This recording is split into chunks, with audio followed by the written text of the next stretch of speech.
Merci beaucoup. Bon, maintenant, on va passer à la conférence de Serge. Alors, je vais vous présenter Serge pour les 2 ou 3 personnes qui ne connaissent pas Serge. Alors, Serge Benamara est docteur en génie mécanique. Il est professeur à l'INIM. De mémoire, je me présente à Serge. En plus, de manière très succincte, parce que sinon, on va prendre beaucoup de temps.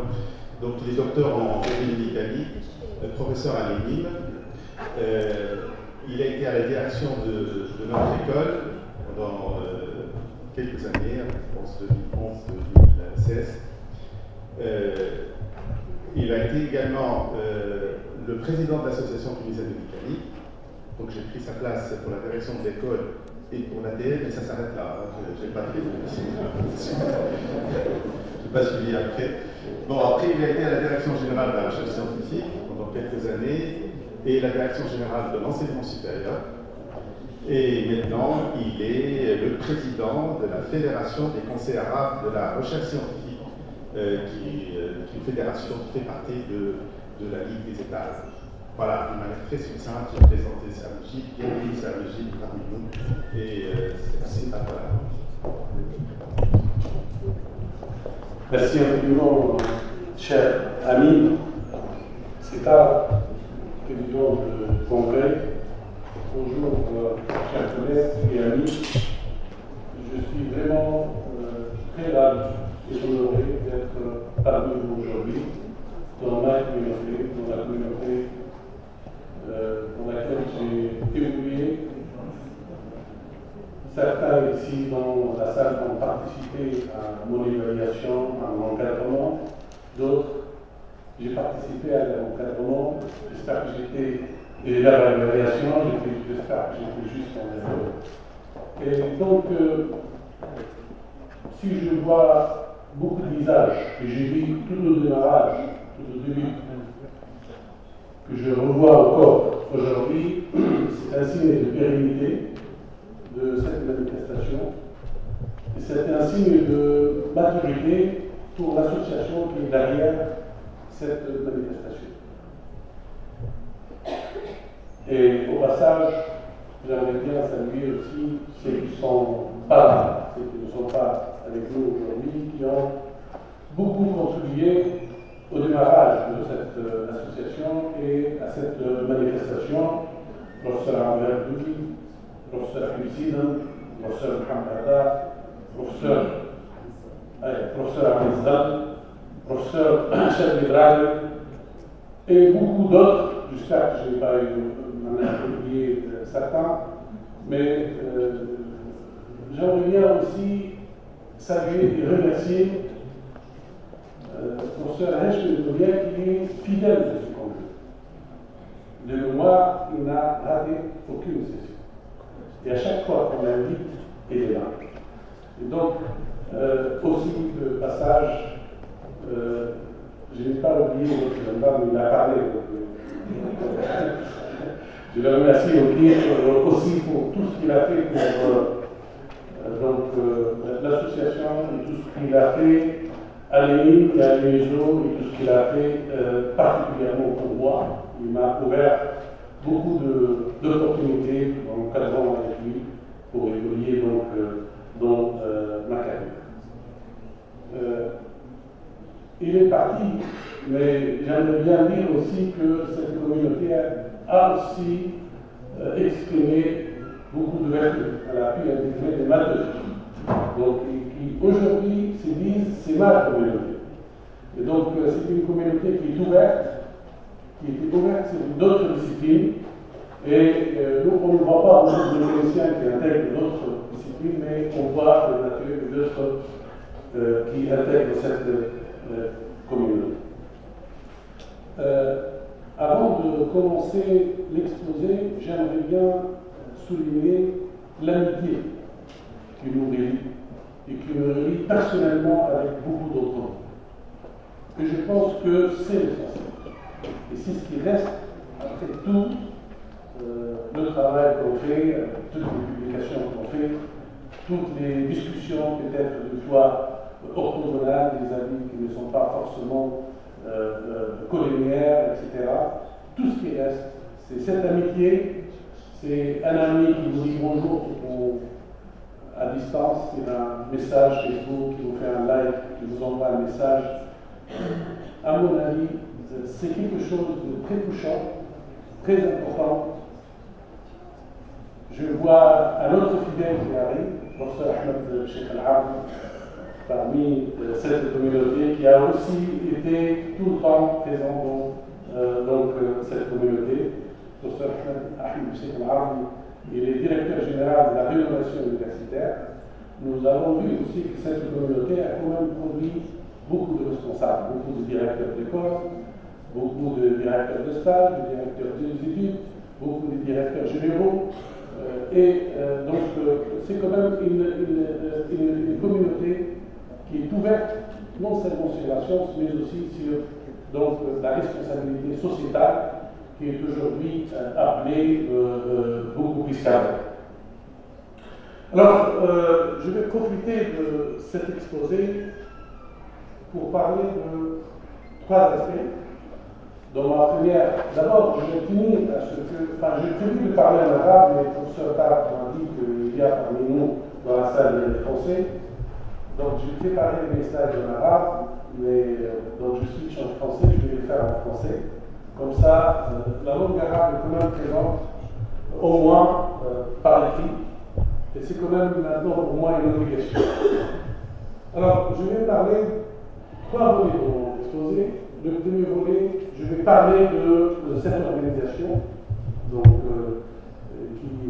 que je découvre, que j'essaie de promouvoir avec l'aide de beaucoup de collègues.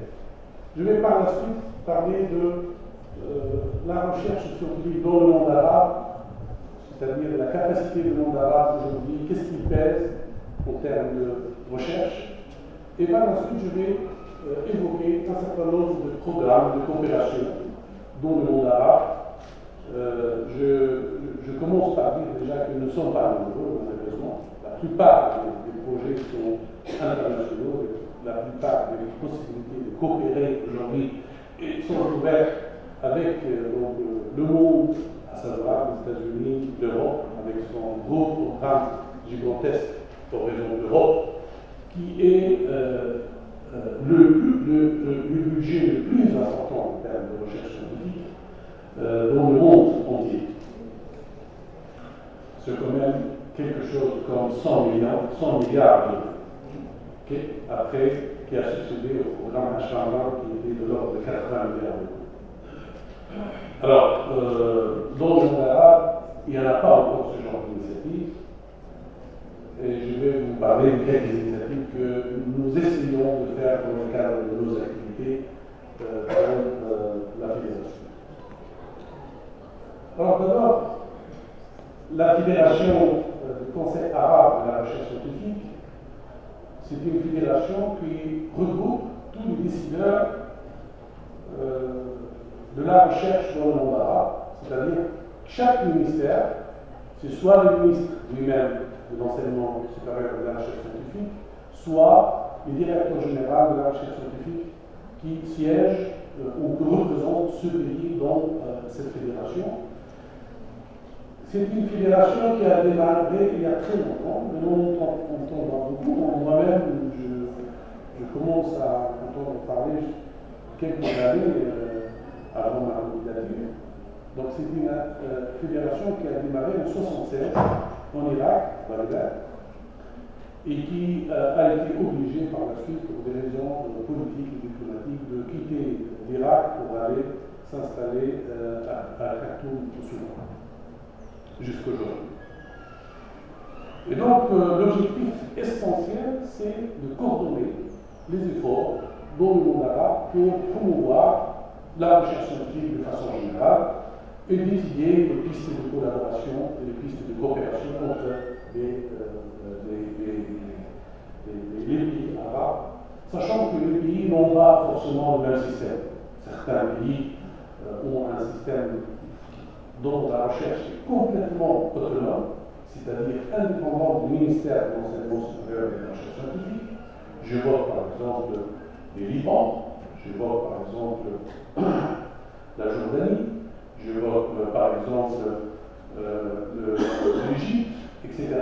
tous ces pays-là ont ce qu'on appelle Majlis A'la al-Ulama Technologie, le Conseil supérieur de la recherche scientifique et de la technologie, et qui a un fonds à part et qui ne dépend pas de la politique de l'enseignement supérieur, c'est un conseil qui est autonome. Et donc, dans notre conseil, ces pays-là sont représentés par ces organes-là. Donc, là, ce n'est pas le ministère de l'enseignement supérieur et de la recherche scientifique. Et comme j'ai dit, dans le monde arabe, les configurations sont différentes. Certains autres pays, la recherche scientifique est une composante du ministère de l'enseignement supérieur et elle dépend du ministre de l'enseignement supérieur, etc. Bon, donc en Tunisie, on a basculé plusieurs configurations. La recherche était gérée à un certain moment de façon autonome. Ensuite, elle a réintégré le ministère de l'enseignement supérieur et de la recherche scientifique. Alors cette organisation a bien sûr un certain nombre de règlements intérieurs et généraux, etc. Elle dépend de la Ligue arabe, c'est-à-dire qu'elle est régie par toutes les règles de diplomatie qui sont appliquées au niveau de la Ligue arabe. Et donc, mais par contre, elle est complètement autonome du point de vue financier, du point de vue administratif aussi. C'est-à-dire que nous, administrativement, ces organisations, il y en a plusieurs, il y en a 40 organisations de ce type-là qui dépendent de la Ligue arabe, mais qui sont complètement autonomes du point de vue financier et du point de vue administratif. C'est-à-dire que nous ne recevons pas notre budget de la Ligue arabe, on le reçoit directement du ministère, chaque pays contribue au budget de ces organisations. Alors comme vous voyez, la carte elle est assez étalée et nous tenons à la représenter à chaque fois sans frontière pour dire qu'au moins en recherche, on est capable des fois de fermer les yeux sur cette frontière, on peut collaborer, on peut travailler, parce que la recherche est deux fois, on peut considérer qu'elle est un peu loin, c'est un dossier qui est un peu loin de la politique de façon générale, mais ça n'empêche qu'il y a des contraintes politiques à gérer qui sont des fois très contraignantes. Alors, cette organisation a donc c'est récent, ça date de décembre dernier. Nous avons présenté devant le Conseil. Le Conseil qui se réunit une fois tous les ans, au mois de décembre, le premier mardi de chaque mois de décembre, se réunit et qui décide. Et donc, après mon arrivée de 6 mois, je vais présenter un certain nombre de choses qui ont été adoptées par le Conseil et qui font maintenant la carte de route pour cette organisation, en particulier en ce qui concerne la vision, les valeurs, donc la mission, etc. Donc on se propose en termes de vision que cette organisation soit un think tank pour les pays arabes en termes d'études stratégiques et de prospectives et qui est capable de promouvoir la recherche scientifique dans les pays arabes. Et comme mission, c'est de créer de la valeur ajoutée pour les chercheurs et pour les structures de recherche dans le monde arabe à travers un certain nombre de mécanismes qui incitent le gens à faire de la recherche de façon excellente, avec un accent sur l'excellence. Bien sûr, les valeurs, un certain nombre de valeurs, donc la responsabilité, la transparence, donc l'équité, l'impartialité, donc la diversité et puis l'inclusivité aussi. Alors, on se focalise sur 3 objectifs principaux. Le premier objectif, c'est de promouvoir l'excellence scientifique et l'innovation au travers d'un certain nombre de mécanismes, donc des prix pour les chercheurs, les prix pour les meilleurs chercheurs, les prix pour les meilleures innovations, les prix pour les meilleures structures, mais aussi un deuxième objectif qui est donc de promouvoir la coopération arabe-arabe, mais aussi arabe avec le reste du monde, parce que quand on se dit on va monter des programmes de recherche, ce n'est pas ainsi les renfermements, c'est-à-dire qu'on va travailler entre nous seulement. Non, nous travaillons aussi pour développer et très récemment aussi avec l'Amérique du Nord, donc en particulier avec le Canada et les États-Unis. Et nous sommes ambitieux aussi pour développer des relations assez développées avec l'Asie de façon générale, la Chine, le Japon, la Corée du Sud, etc. Alors, le troisième objectif, c'est de promouvoir le rôle de la science et de la recherche scientifique dans les politiques publiques.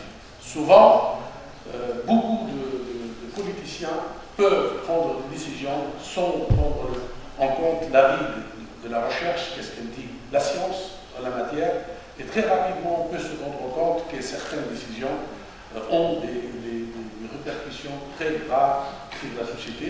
Et donc la fédération, notre organisation, s'est donné comme objectif de valoriser aussi la recherche dans les politiques publiques par le biais de la rédaction par des experts, par un certain nombre de rapports. Mais cette fois-ci, ce n'est pas des rapports de recherche, mais plutôt des rapports d'études stratégiques sur l'eau, sur l'énergie, sur le pétrole, l'avenir du pétrole, sur tout ce qui est sciences sociales et humaines, etc.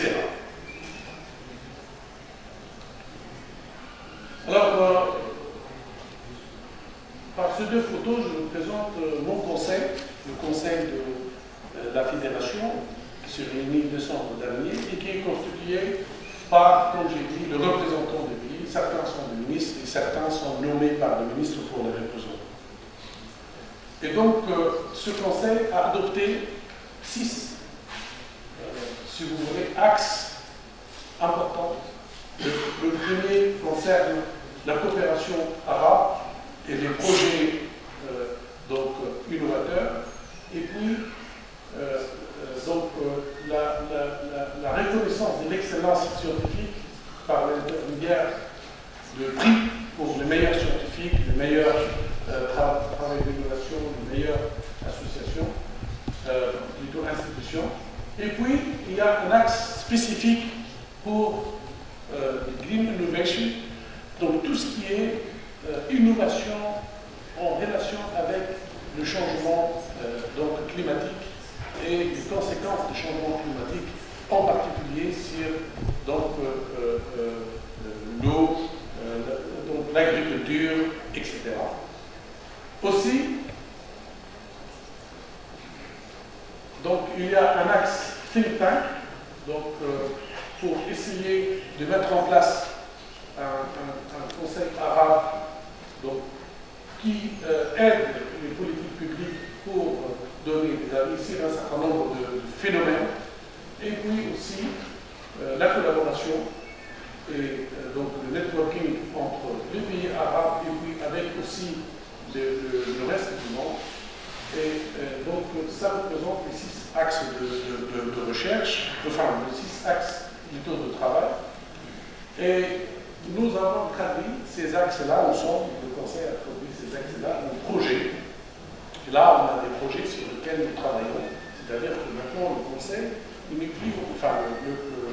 l'organisation n'est plus en phase de réflexion, qu'est-ce qu'elle va faire, etc. Elle a donc des projets sur lesquels elle travaille et elle va les exécuter. Et elle a des comptes à rendre au Conseil. Donc c'est la nouvelle configuration qu'on s'est donnée. À chaque fois qu'on se réunit, c'est des indicateurs de performance vis-à-vis de l'exécution de ce programme. Est-ce qu'on est bien avancé? Est-ce qu'on a eu des retard, etc. Donc le premier programme que je vais vous présenter par la suite, ça s'appelle Arab Research and Innovation Co-Funded Alliances, donc TARICA, donc التحالفات العربية للبحث والتطوير والابتكار. C'est pour la première fois que nous allons constituer des équipes arabes qui vont pouvoir travailler ensemble.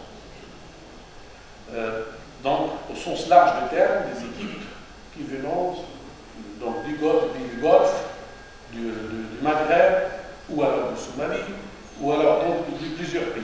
Et nous avons un code qui va sortir incessamment sous peu, et donc ça va s'ouvrir le 1er mai, Inch'Allah. Et puis le deuxième programme, c'est le جائزة النشر العلمي الدولي المشترك للباحثين العرب. Donc c'est un prix qui est consacré aux chercheurs qui appartiennent à des pays arabes et qui publient ensemble. C'est pour encourager les chercheurs arabes à publier ensemble tout en étant dans au moins 3 pays arabes différents. C'est-à-dire un Égyptien, un Tunisien, un Marocain par exemple, qui publient ensemble, peuvent postuler pour ce prix-là. Et le meilleur travail de recherche va avoir des prix. Et nos prix sont quand même importants. Demain, on va donner le meilleur prix donc, de la recherche en relation avec tout ce qui est agriculture, à Sousse, à l'occasion du congrès de l'association des universités arabes. C'est de l'ordre de 10 000 $, c'est-à-dire une personne va recevoir pour lui-même quelque chose comme 10 000 $. C'est quand même des montants qui sont importants. Et nous avons réussi, vous ne pouvez pas imaginer le nombre de candidatures qu'on a ici. Donc, nous sommes dans ces genres de paliers-là. Donc, nos prix peuvent atteindre 20 000, 30 000 $, 40 000 $, 50 000 $. Ça dépend un peu de la catégorie. Enfin, on a décidé que ça soit comme ça pour que ça soit attractif. Parce que si c'est des prix dérisoires, eh bien, les meilleurs ne vont pas candidater. Nous avons aussi un troisième projet qui est, si vous voulez, une plateforme là où les start-upers peuvent déposer leurs idées et nous, on se propose de les connecter avec les pépinières d'entreprise et donc les incubateurs, parce que le constat est le suivant: certains pays qui sont très avancés, ils ont beaucoup d'incubateurs, ils manquent d'idées, et certains pays arabes n'ont pas d'incubateurs, n'ont pas commencé à le faire, mais il se trouve que dans ces pays-là, il y a des bonnes idées qui peuvent servir pour ces incubateurs qui sont essentiellement dans les pays du Golfe, actuellement en Arabie Saoudite, aux Émirats arabes, au Qatar, au Koweït, etc. Il y a quand même beaucoup d'incubateurs. Et ces derniers temps, leurs universités et leurs systèmes étaient branchés beaucoup plus qu'avant sur ce qu'on appelle l'innovation. Donc même dans la promotion, dans la carrière des chercheurs, etc., l'innovation, elle est centrale dans les dossiers, et donc ça commence à changer depuis quelques années. D'ailleurs, même en Europe et aux États-Unis, l'innovation est au cœur donc de la recherche scientifique aujourd'hui. Alors nous avons aussi un programme d'échange scientifique. C'est la formule connue du professeur visiteur qu'on va mettre en place au niveau du monde arabe. On va essayer d'identifier un certain nombre de diasporas arabes qui sont réputés dans leur domaine, et puis les universités vont essayer de les accueillir, mais l'organisation va leur payer donc le billet d'avion, le séjour, etc.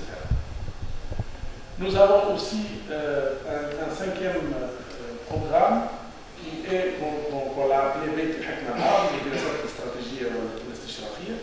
Ça rime un peu avec ce que j'ai dit au début, les objectifs numéro 3. C'est d'alimenter les publics en études stratégiques sur un certain nombre de phénomènes qui existent dans la société, en particulier le changement climatique, le sécheresse, donc la violence dans les sociétés, etc.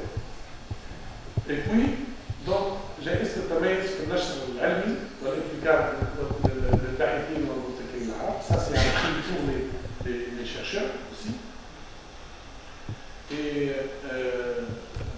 puis, البرنامج العربي لتمويل الابتكار الأخضر. Ça, c'est, nous avons trouvé quelques disons, organismes qui sont prêts à financer toutes les idées qui peuvent apporter des solutions au problème du changement climatique. Et ils sont prêts à mettre le paquet. À nous de chercher les chercheurs ou les personnes qui ont des idées mais qui n'ont pas les moyens de les développer. On va les aider à les écrire sous forme d'un projet. Et puis ces organismes-là, en particulier par exemple la Banque islamique, qui est prête à financer et à mettre beaucoup d'argent sur ce volet-là.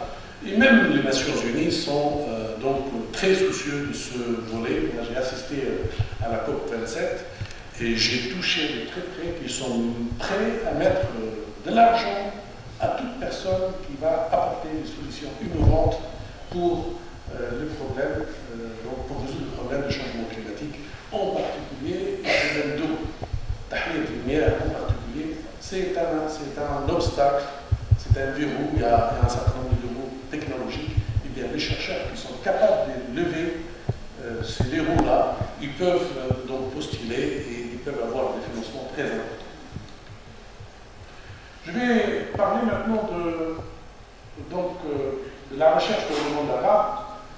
Et je me suis référé à Saïwan, donc la base de données Scopus, et nous constatons qu'il y a quand même une évolution assez importante dans les 10 dernières années en termes de nombre de publications qui sont passées de 50 000 à 175 000 par an à peu près, c'est-à-dire à peu près 3 fois. Mais cette évolution elle est relativement lente quand on voit l'évolution dans les pays développés. C'est-à-dire qu'en 10 ans, nous on est passé de 50 à 175, d'autres pays qui mettent le paquet, qui mettent beaucoup d'argent dans la recherche, ils ont évolué peut-être de 5 fois, de 10 fois. Alors, j'ai fait une moyenne dans une autre équipe que je ne représente pas ici, nous, on a une moyenne dans le monde arabe de quelque chose comme 500 articles par million d'habitants. Dans des pays comme les États-Unis, la Corée du Sud, l'Allemagne, la France, etc., c'est quelque chose 4 fois. C'est 2000 articles par million d'habitants. C'est-à-dire qu'ils produisent beaucoup plus que nous si on se rapporte à la population, à la taille de la population. Mais il ne faut pas oublier qu'ils mettent beaucoup plus d'argent. Nous, la moyenne des pays arabes, on ne met pas plus que 1% de GDP pour la recherche. En Tunisie, c'est 0,67. Dans d'autres pays, c'est 0,1. Dans d'autres pays, c'est 0,01. Et dans d'autres pays, en particulier les Émirats, c'est 2,83 il y a une année. Donc, il y a quand même une disparité dans la situation en ce qui concerne le pays. Dans d'autres pays, en particulier la Corée du Sud, c'est 4,8% du PIB qui va pour la recherche. Et c'est 4,8% d'un budget qui est déjà énorme. Parce que nous, quand on dit 2% d'un budget qui est petit, c'est quand même, même en termes de la valeur de l'argent qu'on met pour la recherche, elle reste faible. Alors, un indicateur sur la qualité, donc à peu près 65% donc, de ce qu'on publie est dans des revues de type Q1 et Q2, mais sachant que, je répète, il y a beaucoup d'articles qui sont intéressants et qui sont publiés dans des revues Q4 ou Q3. Le choix de la revue revient au chercheur lui-même. Donc certains chercheurs peuvent produire une recherche excellente, mais ils choisissent de le publier dans une revue qui n'est pas très renommée. Donc ce n'est pas forcément un indicateur de la recherche elle-même. Okay? Alors, un seul slide sur la recherche, l'évolution de la production scientifique par pays arabe. Alors, ce slide montre que quand même la pente est différente par rapport au moins à 3 pays sur les 5 dernières années. Okay? Donc l'Arabie Saoudite, l'Égypte et l'Irak. Alors pour l'Irak, je rentre de l'Irak, j'étais chez eux il y a 2 jours. Alors, cette pente vient des corrections, essentiellement des corrections. C'est-à-dire qu'ils avaient beaucoup d'articles qui n'étaient pas comptabilisés ni pour les pays, ni pour la université. Et ils ont fait une énorme correction d'articles qui sont publiés, surtout sur les 5 dernières années. Et donc, mais il y a aussi une montée aussi de la production scientifique et qui, selon les responsables, le ministre lui-même, ils disent la seule chose est de lier la promotion de grade à la production scientifique. Quand on a fait ça, il y a la production scientifique à la remontée. Et donc, nous constatons qu'il y a quand même un certain nombre de pays qui la recherche évolue de façon un peu différente, mais par rapport à tout le reste, c'est à peu près de la même façon. Alors, en termes de coopération, Scopus peut nous donner qui collabore avec qui. Okay? Il y a essentiellement au niveau du monde arabe, il y a l'Arabie Saoudite, l'Égypte, les Émirats, Qatar, la Tunisie, le Maroc et l'Algérie qui se mettent dans des articles ensemble. Parce que ces indicateurs-là viennent des auteurs.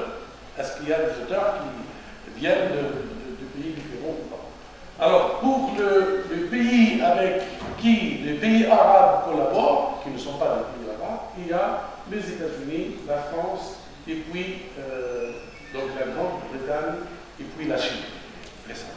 Okay? Donc, en termes de carte de collaboration, c'est la situation à la date d'aujourd'hui. Je vais parler de la recherche dans le monde arabe de 2 points de vue pour clôturer cette partie.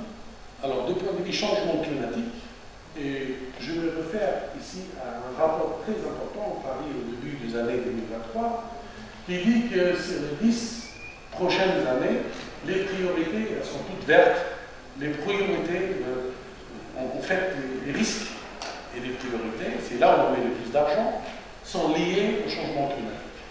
Et donc, le message est clair, pour tous les collègues, c'est de s'y mettre et c'est de travailler sur le problème du changement climatique parce que c'est le problème sur lequel il va y avoir le plus de financement. Alors, le pays arabe, en termes de changement climatique, aussi, c'est des statistiques tirées de Saïba. On ne produit pas beaucoup d'articles ni d'ouvrages sur le changement climatique. Il y a sur la période, donc ici c'est 2012-2022, sur 10 ans, nous n'avons que 68 000 articles, 68 000 publications de façon générale. Et donc là, la majorité, c'est des articles de revue qui sont en relation avec les changements climatiques. Et donc, nous ne sommes pas très actifs sur ce volet-là. Il faut qu'on mette le paquet. Et le message est pour vous tous et pour tous les gens. À chaque fois que j'ai fait un exposé, je sais. Alors, le deuxième point de vue, c'est la participation de la femme dans la recherche, donc les gender balance. Au niveau du monde, c'est quelque chose comme 20%. Alors ça, c'est un rapport qui vient de l'UNESCO. Mais au niveau du monde arabe, la participation de la femme, au niveau du monde, c'est quelque chose comme 30%. Au niveau du monde arabe, c'est quand même un peu plus faible, c'est de l'ordre de 20%. Alors, je porte à votre connaissance que ni Scopus, ni Saïba ne donnent cette information. C'est-à-dire que quand vous faites des tris, vous n'avez pas la possibilité de trier selon le genre pour faire les statistiques. Et avec une petite équipe qu'on a formée, nous avons aspiré une base dans laquelle il y a le H-index de tous les chercheurs arabes, quelque chose comme 50 000 chercheurs. Et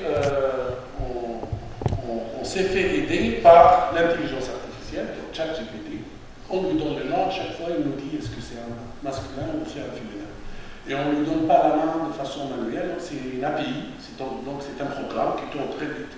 Pour 50 000 personnes, il peut vous donner en colonne Excel l'équivalent CC1F ou CC1M. Et c'est à partir de cela qu'on a fait ces statistiques-là. Sinon, il est presque impossible aujourd'hui d'avoir une information accessible à tout le monde, même si on est abonné dans la base de données, une information sur le genre. Et je pense que pour Kiltinger, d'ailleurs j'ai transmis cette information, c'est une faiblesse de leur système de ne pas donner une idée sur le genre.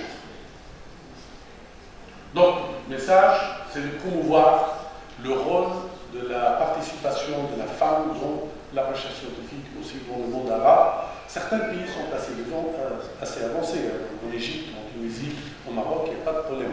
Mais en particulier dans les pays du Golfe, la participation de la femme dans la recherche scientifique est relativement très faible. Alors je reviens au programme de coopération pour ne pas être long. Alors au niveau des programmes bilatéraux, j'ai cherché, et j'ai même posé la question à mes collègues, il n'y a que quelques bilatéraux entre la Tunisie et l'Algérie et la Tunisie et le Maroc.